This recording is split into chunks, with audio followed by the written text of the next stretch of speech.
was listening. He said at one point, I think it might have been in a book he said, but he was like, machines are to an inventor are like books to an author. It was like you can get a lot of ideas, designs for other things that you're doing by studying machines, taking them apart, putting them back together again. It's a thing of study, not just a thing of use. And that theme you'll see comes up multiple times in his life. Well, he will look at something and go, how can I apply this to what I'm doing? Yeah. And not just be like, oh, that's what they're doing? Cool. It's like he's always got like this perspective in his head of like, oh, I can study this for help later.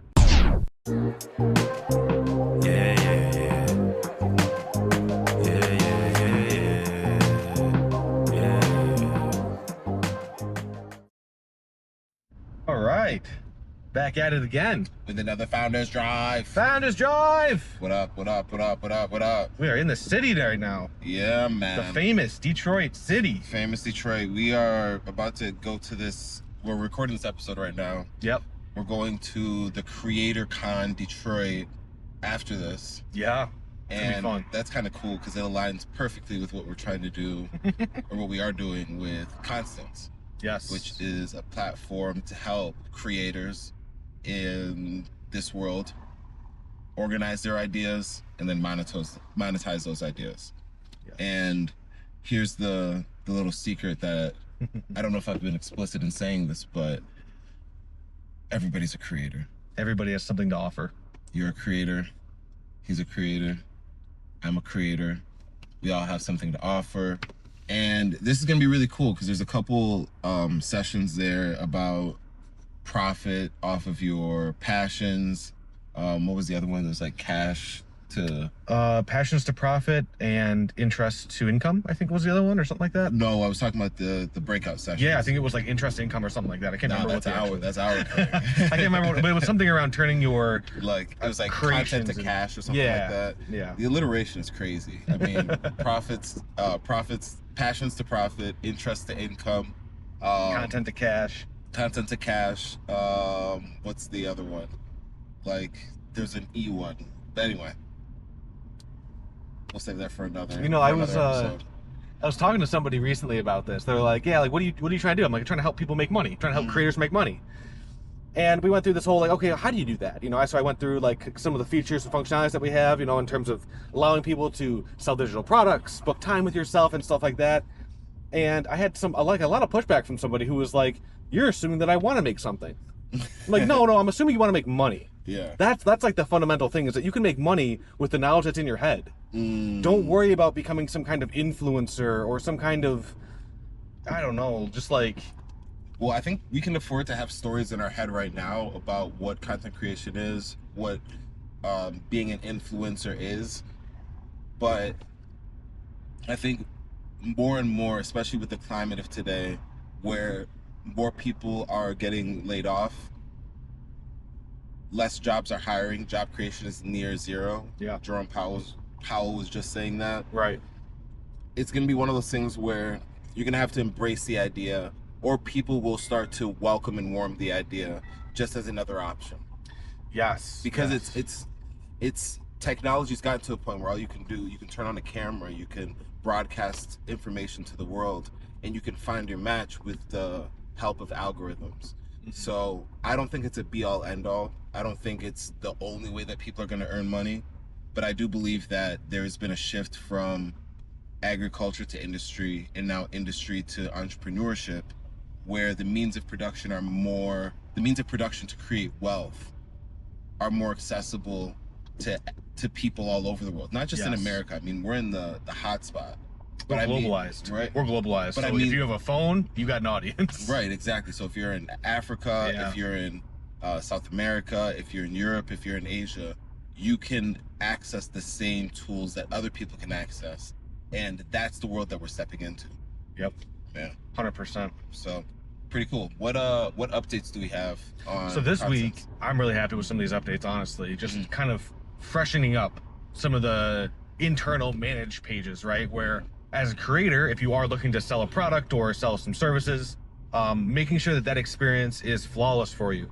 So being able to add some rich content to help people when they land on your product, to explain why they might want to purchase it, to allow you to just express yourself in a better way than we had previously when you're selling your products. Yeah. You know what's so interesting, just to take a step back, is it's deceptively simple to set things up. And I think that's the thing that, as I communicate with, like I was at this a meeting with some people last week. Yeah.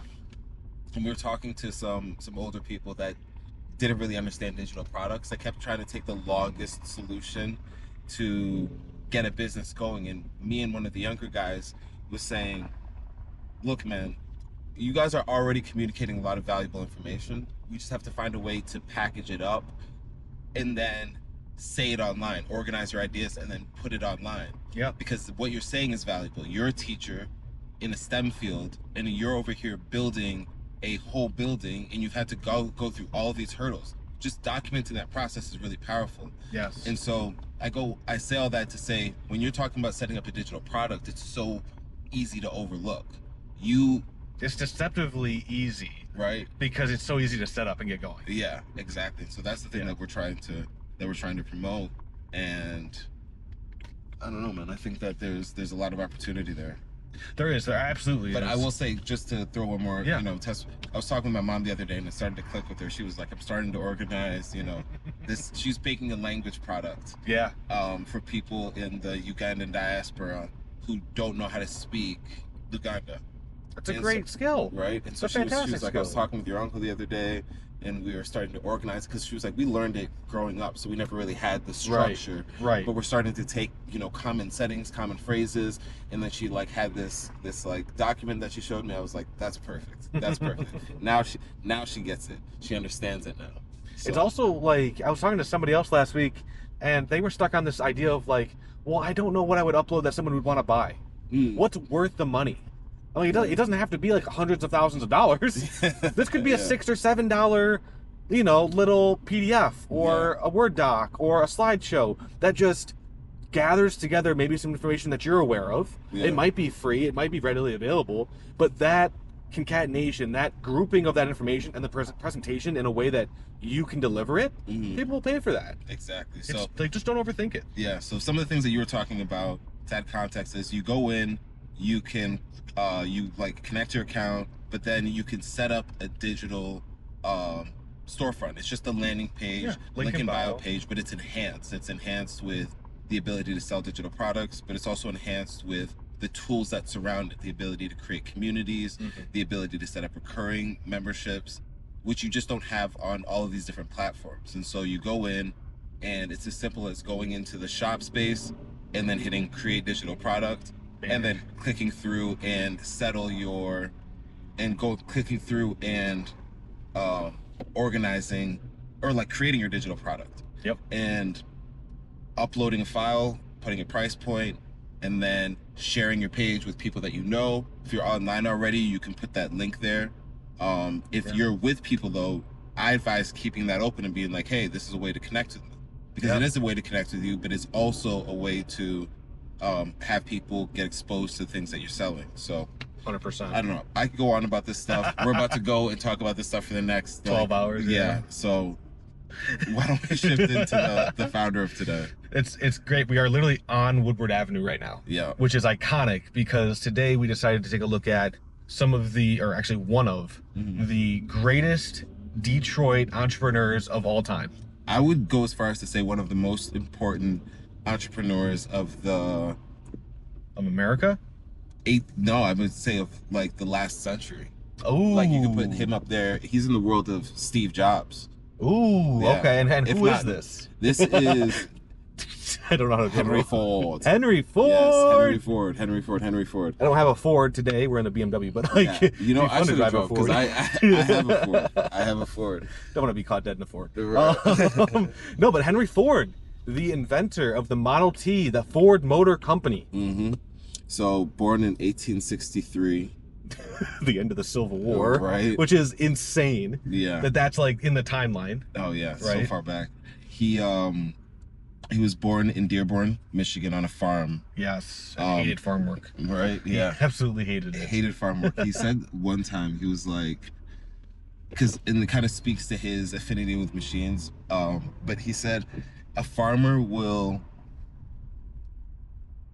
use the same unsturdy ladder and go up and down for a whole lifetime, risk his life, risk all like the time it takes to go up and down, instead of installing a piece of machinery that can just expedite the process and have him focus on other things. Yep. And so that was just an analogy he used. He was always about efficiency, and I think a lot of it was because of how he grew up on a farm. Yeah, he definitely had a very early interest in machines.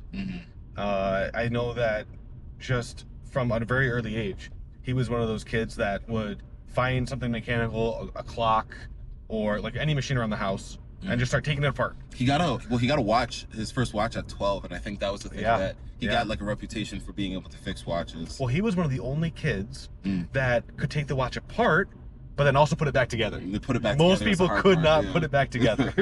Most people struggle with that as well. What's broken is taken apart, but it's fun to take things apart. It's actually really easy to. Putting them back together, making sure they work, that's where the skill is there, because then you understand all of the inner components. Yeah. I was listening, he said at one point, I think it might have been in a book he said, but he was like, machines are, to an inventor, are like books to an author. It was like, you can get a lot of ideas, designs for other things that you're doing by studying machines, taking them apart, putting them back together again. It's a thing of study, not just a thing of use. And that theme you'll see comes up multiple times in his life. Well, he will look at something and go, how can I apply this to what I'm doing? Yeah. And not just be like, oh, that's what they're doing? Cool. It's like he's always got like this perspective in his head of like, oh, I can study this for help later. Yeah. So, early life, he was exposed to different machines, and he realized that he liked that. I think a couple years later, he saw his first automobile. It was, I guess you could call it an automobile. It was basically just... you wouldn't even qualify to say. I mean, I wouldn't know, because you would, like, most people weren't riding on them. They were just, like, hauling stuff that you normally have, like, a horse to do. But it would kind of ride right next to the farmer, 2-3 miles an hour, kind of walking speed, driven by a chain, just like you'd think of like a bicycle, but a really primitive version, very primitive version. But he was exposed to that at a very young age, and that kind of kicked off that, I wouldn't say kicked it off, but it like deepened his sense of like, oh, machines are here, and I need to be all about them. Yeah. I like the whole time, and maybe we get into this a little bit later after we kind of cover some hot parts of his timeline. Sure. But I'm always so curious, especially with somebody like him, thinking about how he would be in today's day and age. Yes. Specifically with AI and how he might poise his company to be ready for that. Yeah. And the parallels that we might see to like Amazon or some of these other companies. Like the Bezos, Elon's. Like, I know Elon takes a lot of inspiration from Henry Ford. Yeah. Yeah, I mean, there's a lot to take inspiration from, honestly. Yeah, but it's like very specific things. Like, you'll hear a turn of phrase that he uses, and it's like, where did that come from? And I'm like, as I go back and I peel the curtain back a little bit, I'm like, oh, that sounds like Benjamin Franklin. That sounds like Henry Ford. That sounds like Larry Ellison. Right. It's like, you can see the influences. Yeah, and it's like a lot of these guys are literally just stealing ideas from these people in history, and they say that if you ever want to hide something, put it in a book. Like, the autobiography is this book, and I look back and I'm like, no, these guys are the people that really stand out today. Model their game off of history's best. Yes, absolutely. Yeah, learn from history, otherwise you're doomed to repeat it. Yeah. So, but yeah, he went and got a job at like some dry docks for a couple years. Yeah, when he was 16. Yeah, at a very young age. Something that was kind of like a side quest for him. He ended up coming back to the family farm about 3 years later. Yeah. And that was like a really young, aspirational move, I think, for him, just because of kind of going out of the farm life, getting out of that mindset, getting into the city, getting into we feel the same way we're going to like New York. There's a different energy. Yeah. Even going from like Dearborn to Detroit, 100%. Even though it's only 9 miles away, very different energy. That's today too. That's a 100%. Huge difference. 100%. If you're from the Detroit area, you know that like there are these just pockets that are so different around the Metro Detroit area. Yep. But it all kind of blends together. Like, there are underlying themes of being in the Detroit area, but the pockets, the neighborhoods, the people. Yup. It's very different. And the energy is there. Yeah, back then. Yeah. I mean, 1863, I could imagine what that was, you know. Dude, that's wild. Yeah. But then, yeah, I know that he, I go this way though, right? Yeah. I can just loop around. Yeah. But yeah, I do know that when he came back to the farm, he was actually, he got a job repairing some of the machines around Southeast Michigan, Northern Ohio, and he actually had that job for quite a bit, kind of strengthening his, I guess, technical abilities to work on machines. And that kind of parlayed a little bit later. He got married, and got a job actually working for first Westinghouse and then Thomas Edison's company. Yeah. That's interesting. That is pretty interesting. Because that's another mogul, like another titan of industry. Another titan of industry, Like, yeah. He worked for Thomas Edison. Yeah, he that like was one of his mentors, eventually Yes, one and of close his good friends. Yep. Yeah. But it's cool to see that he started out there. He was working in like the electric electric the division generator. there. Yeah, the generator room where the thing would go down. It was general electricity to run pretty much all of the city's lights. Yeah. And so he would have to go in there and repair it. Yeah. And that's what he did for a while. And it's kind of dope, like, seeing, because the electricity was so transformational. Which is also another thing. Yes. Like, how would he think about the electric vehicles of today? Right. Because back then, like, electricity wasn't in the space to be able to power a car, especially with like what we have today. Yeah, I mean, him seeing a Tesla, he'd probably be like, "What?" But I think, I mean, it's funny because he understood this, right? Working for Edison, you kind of have to think about, okay, I'm going to pitch this guy a gas-powered engine. Yeah. He's an electricity guy. Yeah. How am I going to convince the electricity guy that my gas-powered engine should be the thing that I should chase? And he didn't, because they're like, you need to give that shit up. Because we're over here working on electricity. I know, I think eventually Edison was like, wow, no, that's actually like a good idea. You should go ahead and do it. But it's just like an interesting concept of like, you're pitching somebody you're gonna have to convince to come out of the electricity game and into like the gas world to back your idea. But he actually worked up to be at the Edison company chief engineer, which is like not a small title. No. It's like pretty much your right hand man when you are the CEO. Yeah. And so like that's super important to know that like he had the technical chops and the career growth to get all the way up to chief engineer at the Edison company. Yeah. After that, he actually went into trying to start his own thing. Yeah, yeah. He like in that time he was experimenting, working in his the odd hours, coming up with different types of automobiles. I think in 1896 he completed his first working gasoline powered. He did in the kitchen. Horseless carriage. He did. He completed the engine in the kitchen of their first home. Okay. Where his wife had to feed the engine gasoline in the kitchen. Yeah. And so their kitchen was just full of exhaust fumes. Yeah. But they were like, yeah, no, this is working great. Yeah. And he eventually took that engine from the kitchen, went into the back shop because he had like a shed where he was building his first ever automobile, which was basically two bicycles with an engine in the middle. And what did he call it? The Quadricycle. The Quadricycle. Yeah, the Quadricycle. Classic, yeah. right? An inventive name. And what's awesome, I love this little like fun fact about it. The Quadricycle, when he built it in the garage, was too big to fit through the garage door. No kidding. He was too enthralled with what he was building that he didn't calculate if he could get out the door. So on his first ever trip, he had to take an axe to the garage door.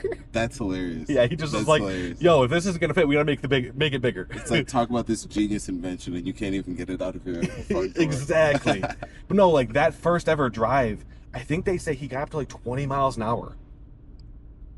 Which is insane to think about, because like you're going faster than somebody can run at that point, right? And you're on a machine that nobody's really seen before, like just shifting through gears. Like it's insane to think that somebody's just, it's not, they didn't have paved roads. It was just dirt. Well, going 20 miles an hour. Back then, like he was also mentioning, first of all, they were dangerous when they started getting up to faster speeds. I don't know about the first versions, but then on top of that, you had to be strong to be able to drive it and actually control it. Like I remember they were looking for drivers, and he reached out to. They were looking for drivers, and he has this story that he talks about where he found this one guy. He was strong and he was fearless, and that's what we need. Yes. Like he would get into anything that moves and see how. But it's also crazy to think about the fact that they just didn't have cars. Like we're driving right all now, this technology that we have in the motor city, and we have all of these Yes. things around us. And Yes. you know, he's bringing this thing in, and no power steering, Yeah. no hydraulic brakes. Like Mhm. it was a death trap, to be honest. Yeah, But like hugely innovative. insane, man, insane.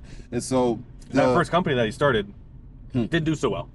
yeah, Henry Ford, in the early days, in like 1898, I want to say, somewhere in there, he could build an engine, and he could make the car run, but he could not mass produce the cars. That was something that was holding him back. The engine worked, the vehicle kind of, was being able to be built, but I think they said that he was only able to put out like a car a day or something like that. Like it was very, very slow. yeah. And he just couldn't. Well, it was a luxury expense at that time. It was, and a lot of the investors were asking for cars to fit that demographic, and he just wasn't able to keep up with any kind of output to actually keep the company alive. And so that first company, I know he had to shut down. Yeah. Like within a year, I think. It wasn't even that long. Mm-hmm. But that actually gave him a good exposure, got him kind of into those networking circles. Well, yeah, and it was tough. Like one thing, going back to his wife, is there's also another story where he talks about like making the decision on whether to move forward. He was like, hey, I think we have a real opportunity. I think we can, really, this is like a real market. Yeah. And he was not shy about saying, he believed in it, even though it wasn't completely there yet. He had seen enough movement. And she was like, let's put the bread in the company and let's make this thing happen. And so, from the you said feeling the gasoline and the the exhaust fumes in the Yeah. kitchen. Yeah. Find you a person that's going to support you. Yeah. The way that his wife did. And then throughout that time, I mean, they had the birth of Edsel, their son, which would grow up to be, one of the executives at Ford. And they were doing all of this kind of at the same time. Very, very unique stuff. And so after that first company closed, I know Ford got back into the automotive world in terms of racing. That was his next kind of venture into, okay, well, I could build the engine, but now how do I get into like automobiles and stuff like that? He actually got into racing. Yeah. It wasn't his main goal, his main pursuit. He kind of talked about it being like a necessary thing that he had to do. Exactly. He was like, but if we're gonna do it, then like we're gonna win. Yeah. Yes. And so he made sure that they were present and they got some exposure, and it helped. It's also interesting thinking about that in parallel with somebody like Enzo Ferrari, which we talked about a few episodes back. Yes, and that does come up a little bit later.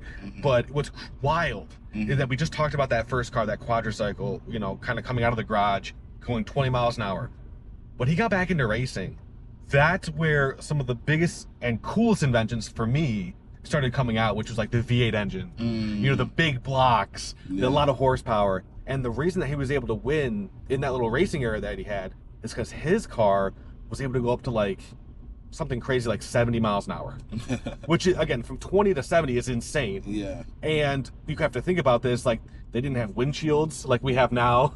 They didn't have brakes. Yeah. They did, like, you were getting hit with bugs. You were getting hit with rocks. Yeah. Like, it was not a safe environment. Yeah. So many little things that we take for granted. Yes. Based off of like technical iteration that, you just can't really even fathom without taking the time to stop and be like, okay, let's peel back all the layers of everything that we experience driving cars. And to be honest, this whole experience where somebody's manning the wheel every time is going to be something of the past too. Eventually, We're going to be sitting in a pod going from one place to another, and it's going to be autonomously moving. Yep. And it's going to be the safest way to drive. 100%. That's insane. It is insane. I'm also, like, really curious about the kind of laws we have on the road that'll go away. Yeah. When that happens. And I have a little video talking about that on my own channel. But Yeah. no, I think Henry Ford, like, that was just such an iconic moment, specifically for me in the timeline, where it was like, okay, the introduction of the V8 engine. I have a lot of V8 engines in my life. And so I'm just like super, super happy with that stuff. Yeah.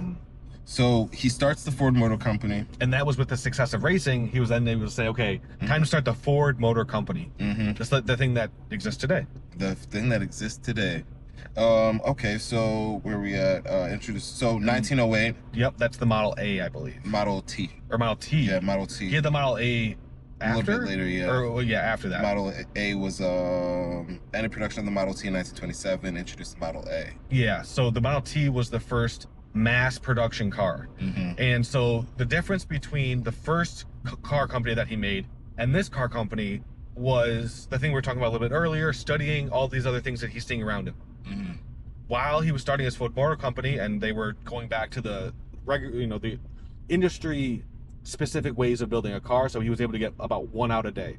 Wasn't enough.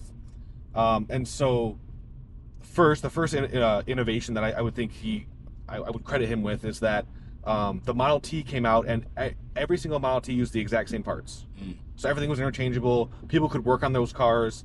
Everything kind of had the exact same parts. Well, so everything was interchangeable. That's super important. The second piece, which is, now that I have all these parts that can be mass produced and they're all interchangeable, how do I make the car come off the line faster? How do I actually build a car faster? And the inspiration for this was a Chicago meat processing plant, where they had all of like the hogs and the cows, hooked up on a conveyor belt, and they would go through the processing plant, get processed super efficiently because it was on basically a conveyor belt. And so they took that idea into the Ford Motor Company and said, if all of these parts are super reusable, replaceable, and they're the same on every single car, we'll just put the car in a conveyor belt and we'll just snap stuff on as it goes down the line. And they were able to get significant improvements from one car a day to one car every 90 minutes within the year, which is insane. Yeah, that's the big innovation, a huge innovation, because it allowed for the mass production of these vehicles. One thing is that, like, it was really interesting. You said interchangeable. I'm assuming that you mean like the same design, which allows you to like mass produce it. Like if I have a car and you have a car, my lug nuts will fit on your car, and your lug nuts will fit on my car. One thing that he said that was really interesting, in like this little excerpt that I found, he was like, every car has its own personality. Like, we can put it together using the same specs and the same design. He was like, and you won't be able to tell the difference by looking at the cars. He was like, but in all of the test drives, he was like, all of the people that test drive the cars would know that if I drive this car, it feels slightly different than that car. Of course. Just because of the time back then, right? Yeah, the engineering tolerances for the parts weren't as precise. And so today it's very cookie cutter, everything's pretty much the same. But there was some rooted in that area where it's like, oh, we can take this design and we can mass produce this by putting it into like this system and this process. Huge innovation. And then the innovation that's also coupled with that is the bringing the prices down. Because of this efficiency in the manufacturing, he was able to do that. And then paying people a livable wage. Oh wow, where that's insane too. They could actually afford the cars. It wasn't even a livable, I mean, I feel like it was more than a livable wage. Around the time, and this was advancing a little bit farther, because once you introduce that kind of work, the assembly line work to people, it works out great for a couple years. People are real happy to do that work for a couple years, but it can get very monotonous, very tedious, and the hours, the pay, like, it just wasn't a very nice working environment. Probably because I don't think it really challenged anybody. You're literally an assembly line worker, and to me that's like the very start of that industrialized, like, you're a cog in a machine, because it really is just a giant machine. And so that ended up like kind of spiking some of their turnover rates, just because it was kind of like brain dead work. And so that's when he was like, yeah, maybe we need to like up the salary and like just make this a little bit nicer for people to come in. More. And so he actually doubled the salary. $5 a day. Which is like, imagine doubling your salary. You walk in, your boss is like, yo, we're gonna double your salary today. They're like, yo, hey, yo, we rock with Ford. There were people coming from all over the country trying to get a job at the Ford headquarters. Here. In Detroit. Motor City. So that's like and it wasn't just to keep them on the line and keep them happy. It was also enough money to buy the car, which you did just mention. This most people don't even think about that. Can my own workers buy the product that they're making? Right. And so that's 1913 when they introduced the moving assembly line in his factories, and that drastically increased the production efficiency. And then 1914 implemented the $5 daily wage for workers. It didn't last long. It lasted Labor a year. conditions, yeah, and attracting skilled employees. And then the next major thing is like, and so basically he became one of the wealthiest entrepreneurs in history based off of this. Yes. Yeah. Yes, and then that kind of obviously carried the Ford name into the rafters. But no, I mean, like, obviously you've got that huge innovation of the assembly line. You've got, I mean, at this point now you've got Edsel starting to become into the picture in terms of like helping out at Ford. Trying to think of some other big ones before we get into some of the wartime stuff. Obviously this is in like the early 1920s. And so this is pre-Great Depression. Yeah. Things were booming. In the 1920s, things were booming. Ford was able to get a car, I think it was over 15 million Model T sold. Ooh. Which is like a lot for the early 1900s. Yeah. He's an interesting guy. He's also has a controversial lane in terms of his opinions on politics, the Jewish demographic, and much more. I don't know if it's as relevant to the founders in the entrepreneurial space right now, but I'm really curious about going into some of his philosophies on work, on machines, on how he views business. Like he said multiple times, like in his autobiography, he talks about service-oriented work. Yeah. Ad nauseum. Like he mentions the word service and serves, some variation of that, over 200 times in a short book. And that's a big idea, especially when you think about people like Jeff Bezos who talk about the idea of customer service. It's like, where did he get that from? Well, I would imagine it's somebody like Ford, right, that spoke about the same ideas relentlessly. He talked about the idea of work very passionately. He's one of those people like, hey, work is fundamental to the human experience. And that's so interesting to me, because when we go back to how we started this whole conversation with the creator economy, and how we have machines that are taking away other jobs, it doesn't take away the work. It takes away jobs. Jobs aren't work. Right. And so that's something that I think is a big thing to spotlight, because it's the mindset that is able to create all of these inventions, opportunities for people in this whole industry. It's also interesting that carrying the idea that like your work is your passion, right? Like your job might not be your passion, but the things you're working on, the things that you get to, dedicate your time and attention to, like that's like kind of your passion. And so like that's never going to go away. Yeah, we have to like really pay attention to words too, because work is your passion. I think that's a really good highlight. And the reason why don't see it that way. They don't see it that way. They see it as a chore. Right. And that's why I'm like, we need to get good with our words, because work is the expenditure of energy. Yes. And so we are always expending energy just being a person that's alive. We typically expend our energy in the facet of jobs. Somebody that needs work done for them. Right. And we get compensated accordingly.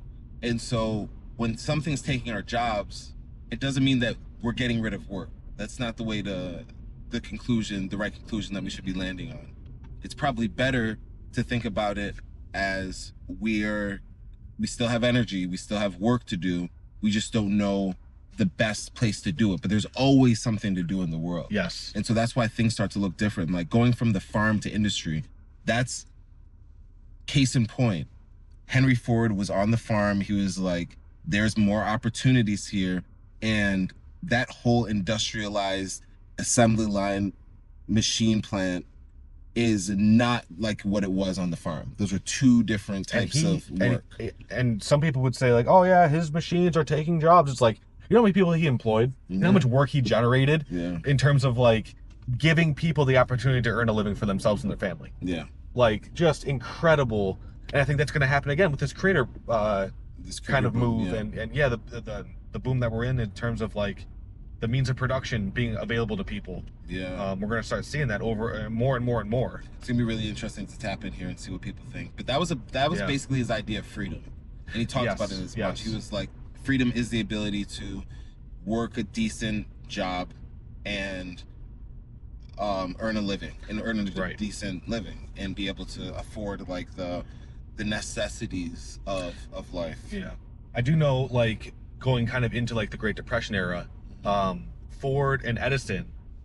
Ford was famously not a good public speaker and hated public speaking, but they did get on a radio show, like a fireside chat with Edison, and just talked a little bit about. You heard it? I'd heard snippets of it. Okay. Just talked about how people should be thinking about work within like the Great Depression that's happening at that time for them. Ford actually tried it the best he could for, I think, 2 years. It was like 1930 and 31. He tried to like give people more money, give people more jobs, but the depression just lasted too long. He couldn't do that for forever. And so he ended up having to shut down some plants and just kick people out, essentially. Yeah. Yeah, it's something. I mean, you can't do everything. Exactly. Shortly after that is when he actually, the one of the next innovations, or probably one of the last innovations that is still around today, which I visited recently. Freaking awesome. Greenfield. No, the Rouge Plant. Oh. Dog, that place is insane. He built it on the bank of the River Rouge here in Michigan. Okay. And it was an all-in-one automotive plant. He could do everything from, I guess, like blast furnacing the steel to make the steel for his cars. So he could make everything he wanted in-house. Yeah. From the raw materials to then build a car. And that's something that I feel like a lot of people skip over. It's like the gigafactories today. It is exactly that. Some people skip over that. It was the largest machine at any time in the United States at that point, where they were able to bring in raw materials, smelt them, do everything they would need to go from raw material, literally like iron ore, to a car, all at one plant. And so he was able to employ the people all the way throughout that spectrum of people, right, that would need to go from raw materials to a finished car. And it's still today, like, they still pump out F-150s from that plant. No. And they offer like tours and stuff. You can actually walk the plant. You can see all that fun stuff. And you took a tour there? Oh, dude, yeah, it's so cool. It's because they modernized it. Yeah. So now they have they have like traces of the older. They do, yes. So today, the refinery where they would used to smelt the ore to like make steel and aluminum, right, all that stuff, that no longer is functional. Okay. Jesus. Almost hit a pigeon here in Detroit. Yeah, so like they don't actually like do that raw material processing today. They just buy it and ship it. Yeah. But the plant is still there and still operational in terms of the assembly line. Okay. So you can actually go and see the assembly line workers working on cars, putting them together, driving them off the line, and it's really, really cool experience. That is fire. That is fire. It's so dope to see that. I thought you were gonna say Greenfield Village. That's another one. In the Henry Ford Museum. That was, to me, it feels like a little side quest. Okay. Ford was famously not so super comfortable in the modern world that he helped create. It was a little bit of a weird dichotomy there, where like he was into bird watching. He was into slow ballroom dancing. Yeah. There's a clip of him. He was so passionate about ballroom dancing that there's a clip of him dancing with a Ford executive, a male Ford executive, trying to like keep the passion alive, to show him, hey, like, I like to dance. He's like, come over here and dance with me. And there's a clip of them, like, that's how passionate he was. He would actually take a Ford executive in the 1900s. We're gonna go dance. And dance with him. I'm going dancing with the boys. Yeah, exactly. But yeah, no, like, that's, the Rouge Plant was cool. And then I think, like I said, like, being from such an early time in the farming and, like, the Civil War even, the Greenfield Village was kind of an homage to those simpler times that he has kept up with. Even today, you can go there and hang out. Really weird, like, portal into the past of like his childhood almost. There's also some cool relics from like the Wright brothers and their early planes and whatnot. So, and Ford did some of that too, specifically in the Second World War. He got into plane manufacturing. Like, his company had planes that were doing some of the very first mail routes for the United States. So, you know, mail and stuff like that. And he actually even did passenger planes for a little bit. Okay. Which is like, imagine getting on like a Ford plane. Yeah. Which we might see that with like a Tesla plane. You never know. You really never know. You never know. So, I did not know that they started construction there. Yeah. That's pretty cool. Detroit it's a growing city. If you haven't been here in a while, check it out. If you are here, then you probably know. Yeah, they got the tree going up this week. Yep. It's gonna look great. Yeah. But back to Ford. Actually, yeah. Why don't we switch over to Super Secret? We probably should. We can go through some of those business philosophies and how we might apply some of the things that Ford did in today's business. Yeah, let's do that. Cool. We'll see you in the next one. Peace.